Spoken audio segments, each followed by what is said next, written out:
દોસ્તો, માનપુર પ્રગતિ મંડળ દ્વારા જે વૃક્ષારોપણ થયું છે તે રસ્તા ઉપરના વૃક્ષારોપણને હમણાંથી પાણી મળ્યું નથી.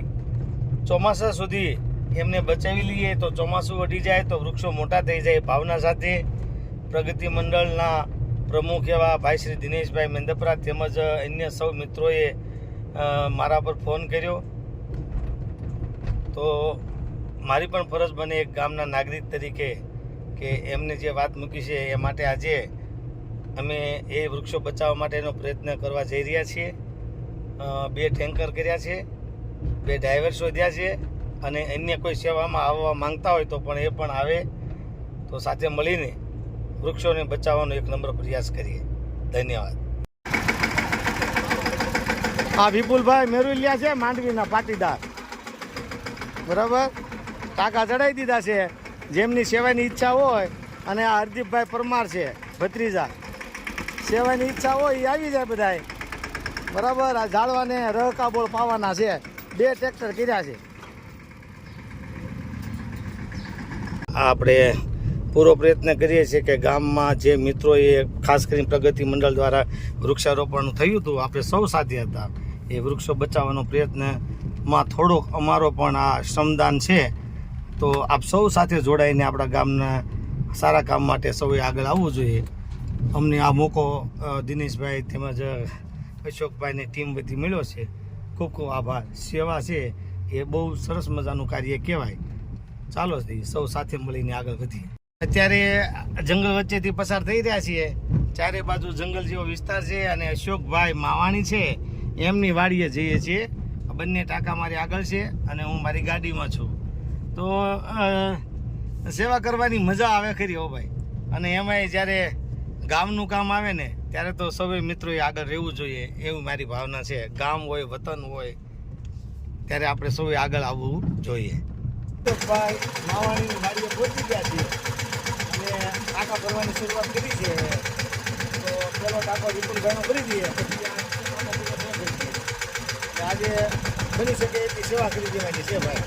સાથે અમારે અહીંયા હરદીપભાઈ છે મહેનતમાં, ભાવેશભાઈના પપ્પા છે, અશોકભાઈના પપ્પા છે, બધા મદદમાં છે અહીંયા ટાંકા ભરાવવા માટે. હાલે હા ભરાઈ જાવ પાણી ભાઈ. એ બંનેની ઉંમર 74 વર્ષ આજુબાજુ છે દાદાની ઉંમર. તો તેમ છતાં આપણે યારે સેવામાં છે એટલે એમને વંદન કરવા ઘટે. ના બરાબર છે.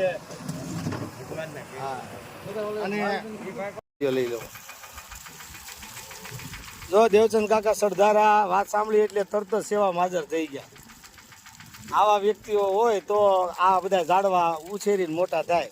બાકી તો અઘરું કામ છે ઝાડવા ઉછેરવા. અમે શાળામાં ઝાડવા ઉછેરીએ છીએ એટલે અમને ખબર છે કે કેવી તકલીફ પડે ઝાડવા બચાવવા.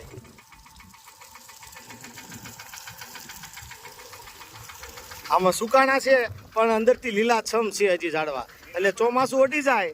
હું દેવચંદ કાકા તમારે કહેવાનું છે, આને ફક્ત કાંટા નાખીને વ્યવસ્થિત બાંધીને કપડા નાખીએ ને હા તો બહુ સારું રહે.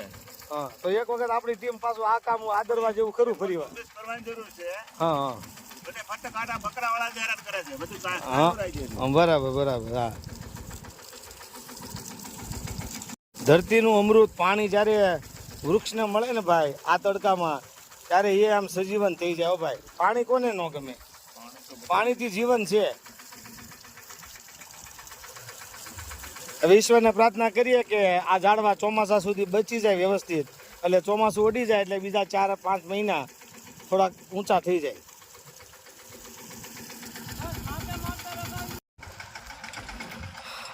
આ ગંગોત્રી સંસ્કાર તીર્થ છે. આ બાજુ માંડવી ગામ છે ને અહીંથી અમારા ગામના ઝાડવા વાવેલા છે.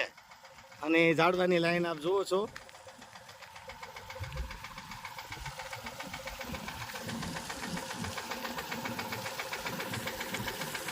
આ વડલાનું ઝાડ છે. વડલો તો કહેવાય ને, જમીન ફાડીને જીવે એ વડલો ભાઈ. હે હા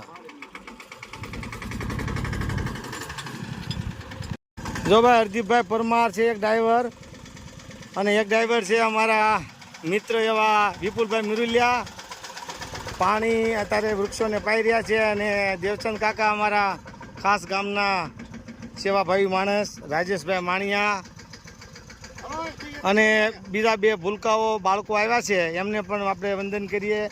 અને 2 ટાંકાથી 2000 લીટર પાણી છે અત્યારે સંસ્થાવાળા ઢાળે ઝાડવા પાતા આવીએ છીએ. થોડોક લાઇટનો કાપ છે તેમ છતાં પાણી ત્યાં ખાસ દાદાએ ભરી રાખ્યું હતું અશોકભાઈ માવાણીની વાડીએ એટલે કામ થઈ ગયું. એટલે વૃક્ષોને અત્યારે પાણી પાવાનું કામ શરૂ છે.